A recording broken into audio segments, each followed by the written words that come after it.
Hey YouTube, we're back with another video. In this video, we're just gonna talk about wood stoves. Now y'all know I'm scatterbrained, so this video is likely to be all over the place. Let's do a brief overview of my stove. Well, actually, let's see how the fire is going. It's going. And yes, I am heating up coffee in that coffee pot. It was already made, but it got cold. So I just figured while we're doing this video, I'd heat up some coffee. And I did write out a script for this again, but part of this is going to not be scripted.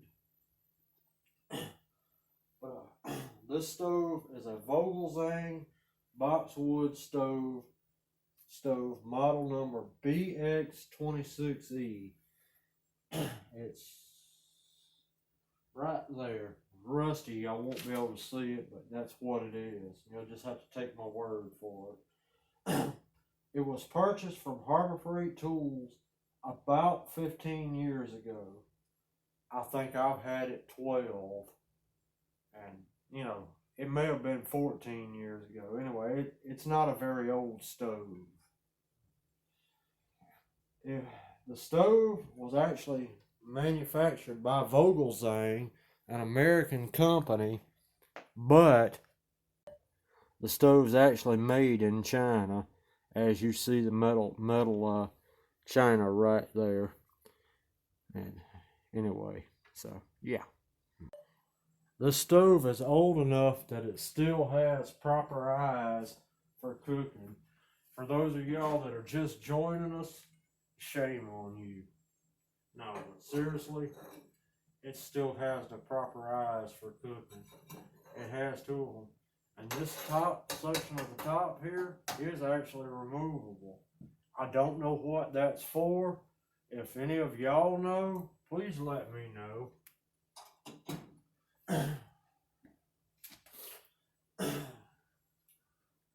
The newer stoves don't have removable eyes that I'm aware of, and that's to do with the EPA mandated,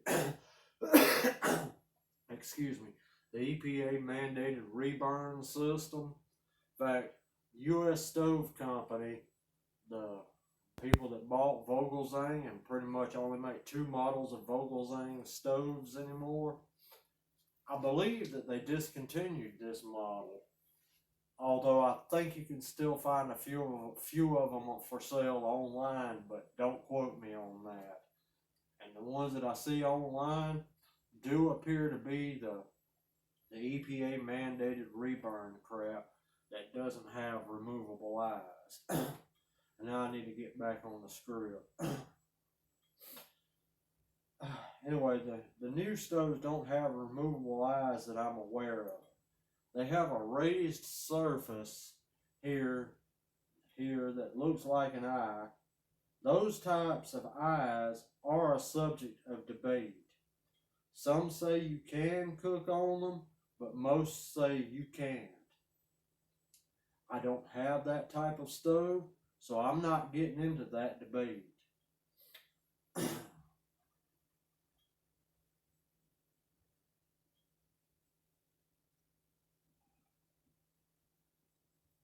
Okay, so now let's move on and talk about wood stoves in general. Now, we mentioned before that wood stoves have caused a lot of fires, and more than a few people got burned, and a lot of them actually died. But we didn't talk about how those fires started. And this is where the script ends, so if I sound a little scatterbrained, I'm sorry. Now, see, back in the old days, YouTube, especially here in the South, houses were built with tall A-frame roofs. The theory was that the heated air, from the sun and the shingles on the roof the theory was that the air would rise and draw in cooler air and keep the house cooler. But you know, when it's the middle of August and the air out, when it's the middle of August and it's maybe 103, 104 in the house, and then potentially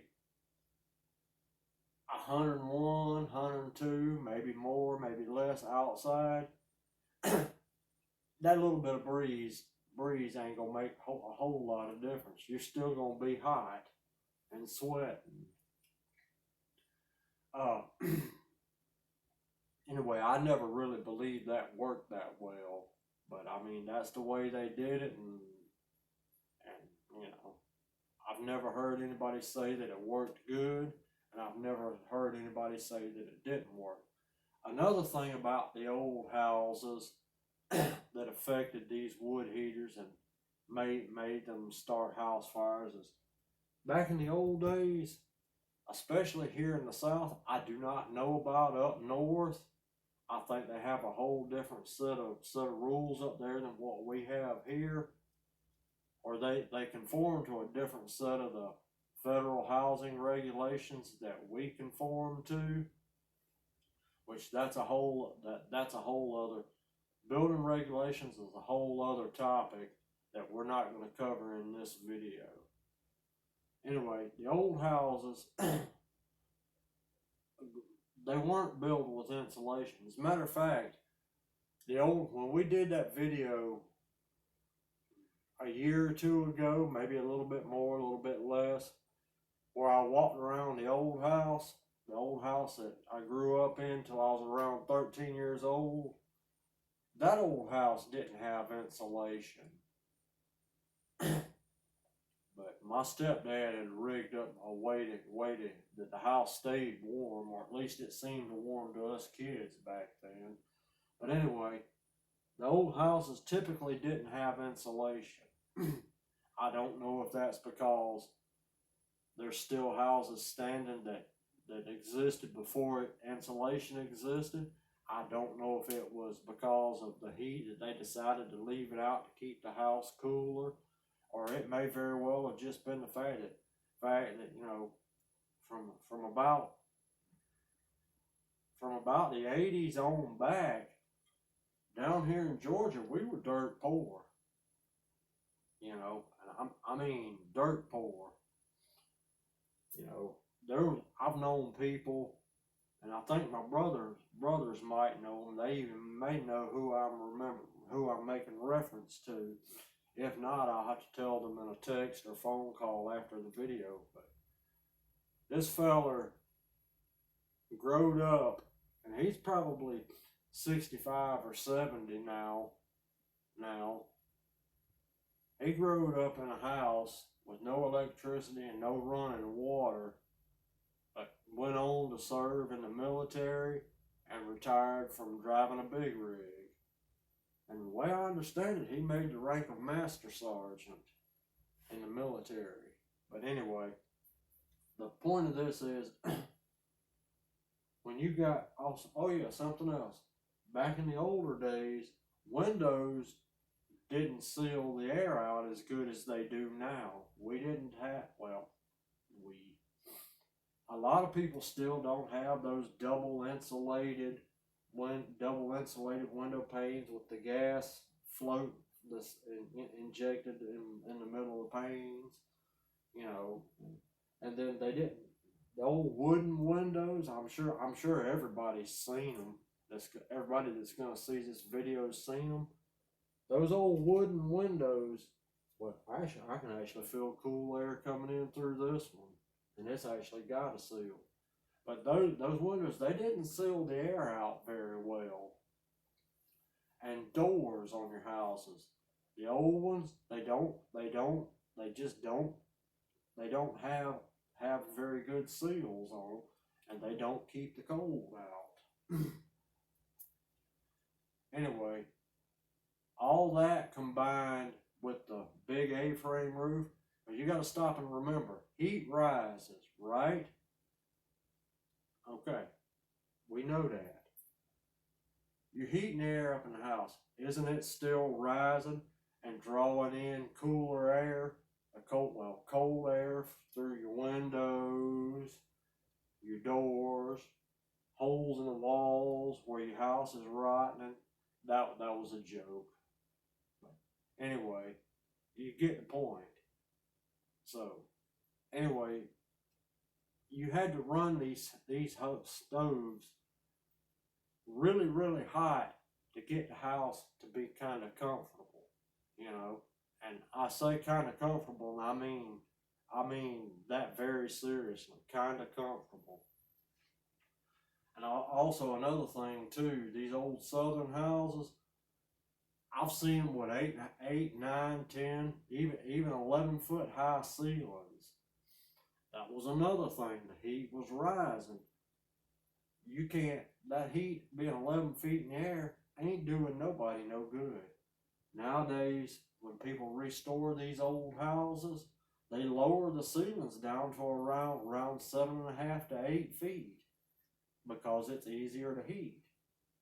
But with old houses not being insulated at all, the windows and doors not being good, you had to run these heaters. You had to sure enough have a fire going on.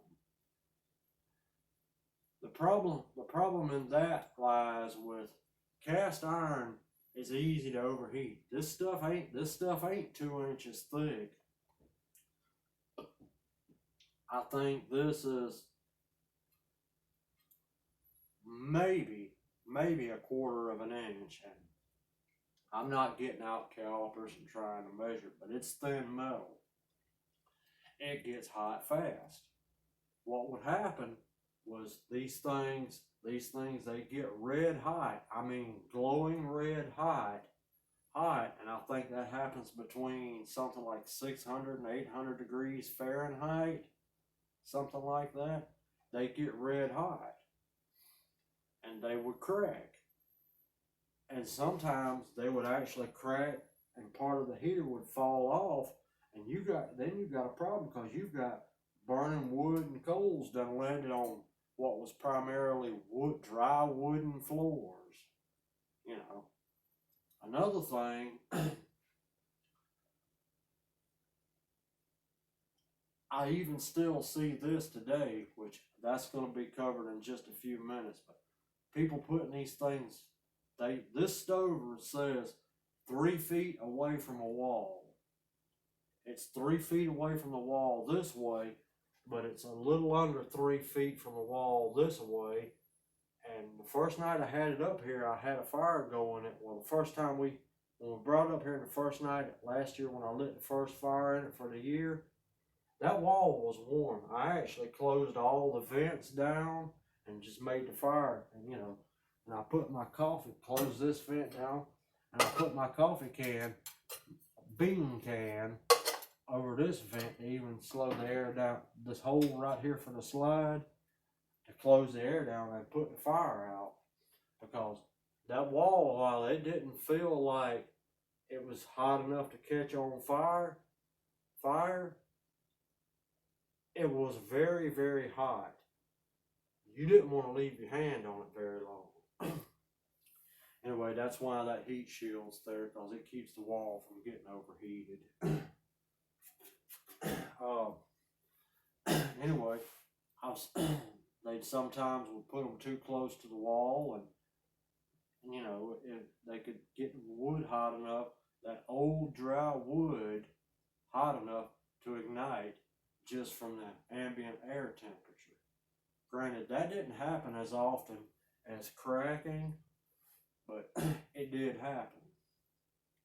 Another thing that these things, it doesn't happen so much with these stoves, but occasionally you can get a spark, not a spark, a hot ember pop out of here and land on your dry wooden floors, or even, well, in this case, your carpet, and that's a fire hazard. It's happened to me before. Granted, I was just happened to be in the room when it happened, and it was a very small spark. And I went and got water and dumped on it. Of course, it was such a small spark that it had already gone out by the time I did it, but it still happened. Anyway, you've got to really be in the right mindset, and when you're using these things, or there's a real potential that you could set your house on fire, even if you do everything right. You know, there's still that chance, and there always will be, and there's just no way of getting around it. Okay. I think that just about covers the fact of how these things start fires. You know, I mean, now what I do to prevent a fire is another thing, I'll get to that when we cover the craziness that I've seen on YouTube with these things. I keep mine sitting on this wooden, not wood,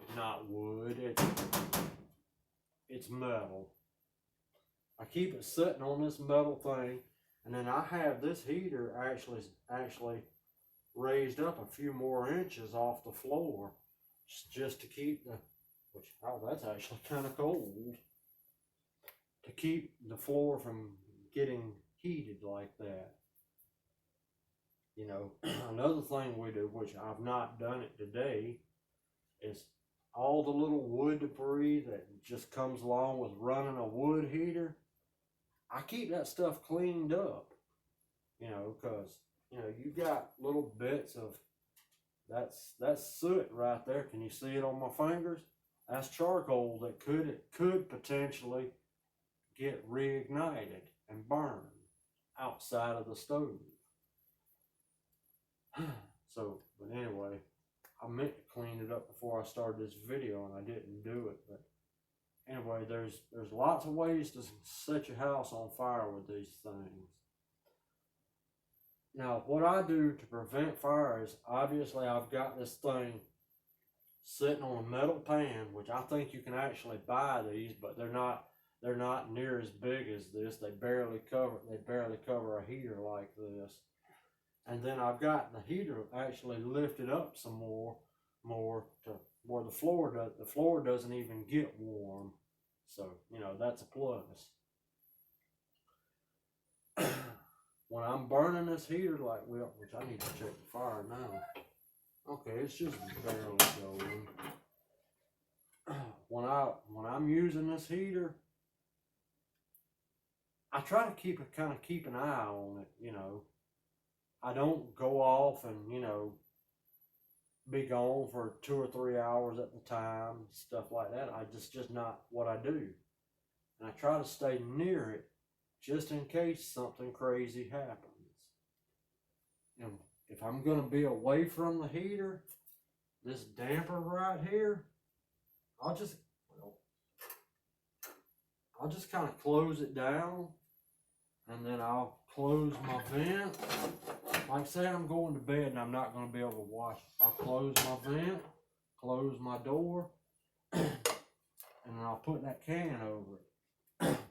The fire will still burn, but it'll burn a lot slower, and won't produce as much heat, but it severely lessens the chance of a fire.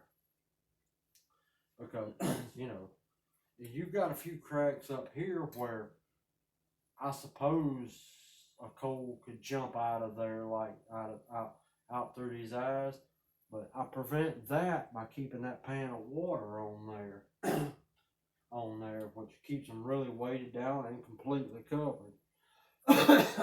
So I'm good. But anyway, if you got to be away from your heater, just go ahead and you don't have to close it all the way. Well, actually, let me reopen that back up, because I'm going to actually be up for a little while. Open your damper first, or you let smoke out in your house.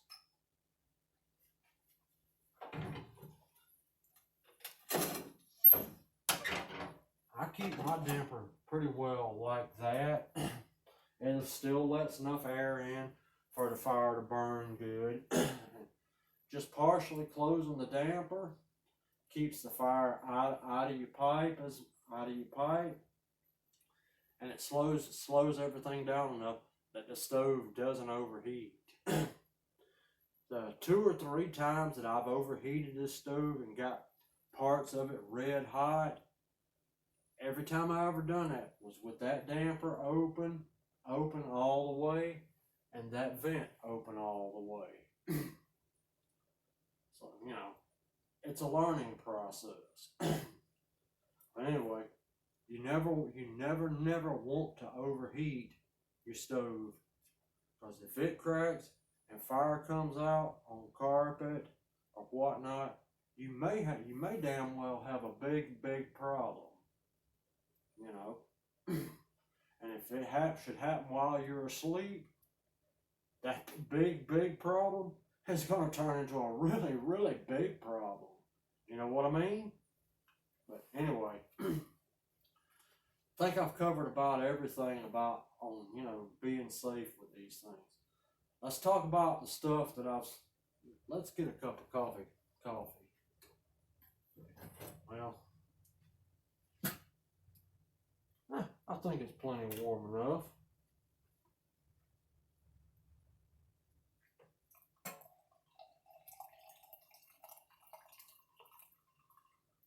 Yeah, I lit this fire YouTube about 10 minutes before I started the video, and the video's been running now for 21 minutes and 40 seconds.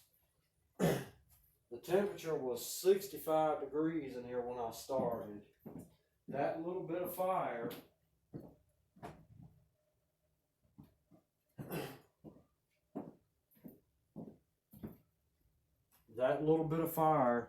in approximately a 30-minute time span has risen the temperature from 65 to 69, and it's still going, so it'll continue to get warmer. Now, some of the things I've seen on YouTube about this particular model stove and other models of stoves, of cheap stoves like this one, they say they don't seal up very well, and it'll still burn if you close the vents, and people talk bad about them for that. I don't have a problem with it. When I close it up like that, all I'm trying to do is slow the fire down so it'll burn kind of slow.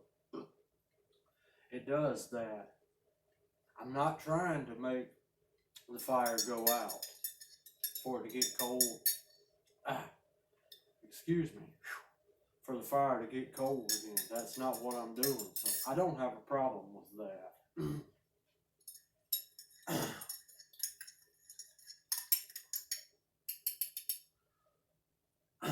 I've seen on YouTube people put these stoves in and don't put anything under the stove to keep coals occasionally pop out from landing on their dry floors or their carpet or whatnot.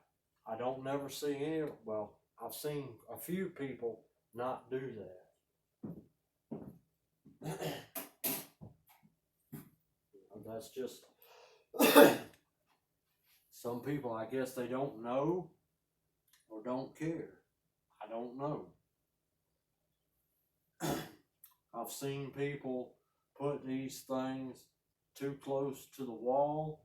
Granted, this guy had actually made barrel stuff, one of those 55-gallon drum barrel stoves, and had it in a garage, and actually had it touching one of the wall beams holding his roof up.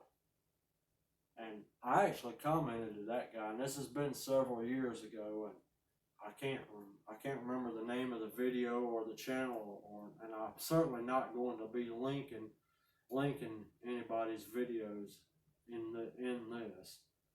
But I commented to the guys like, hey man, that's not if you start a fire, that's when will the fire start. You know, because he actually had the stove touching the damn wooden wall.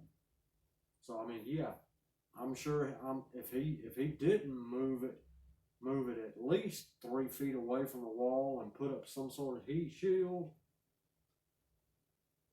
I'm reasonably certain he probably burned his garage down with that thing.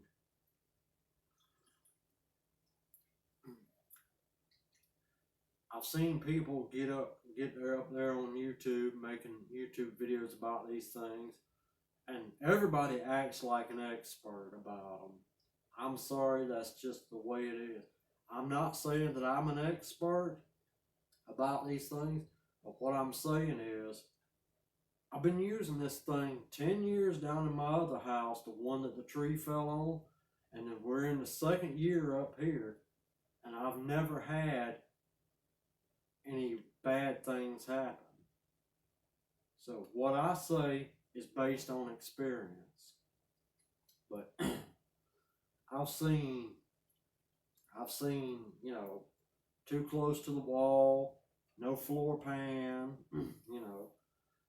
Nobody in any of the 15 or 20 videos on wood stoves that I mentioned ever mentioned the fact of how easy it is to get a fire in these things going big enough to overheat the thing and potentially crack it and get your house set on fire.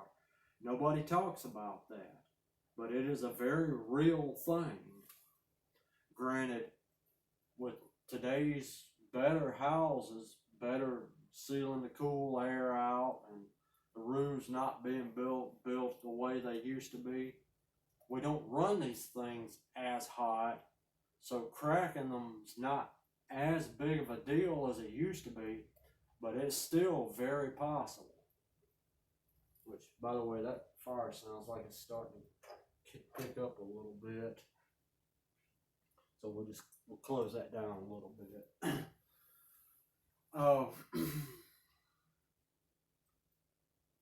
I've seen people restore these things. They've got this stuff that I don't know what it is. I've never looked for it, and I actually may look for it just to see how it looks. But it's called stove black. It's some sort of like wipe on goop crap that you put all over it, and it makes your stove look nice and pretty and black again. I may try to pick some of that up, but I've also seen a feller on YouTube that to restore. Well, I mean, how can you really restore a wood stove? I mean, you grind the rust off with a wire brush. This feller used VHT, very high temperature paint, and painted his stove. Don't do that, YouTube. VHT paint will still burn on these stoves, and I even asked the guy, I was like, "Well, how's the paint looking? All this time later?" And he told me that it didn't look as good as it was when it was done.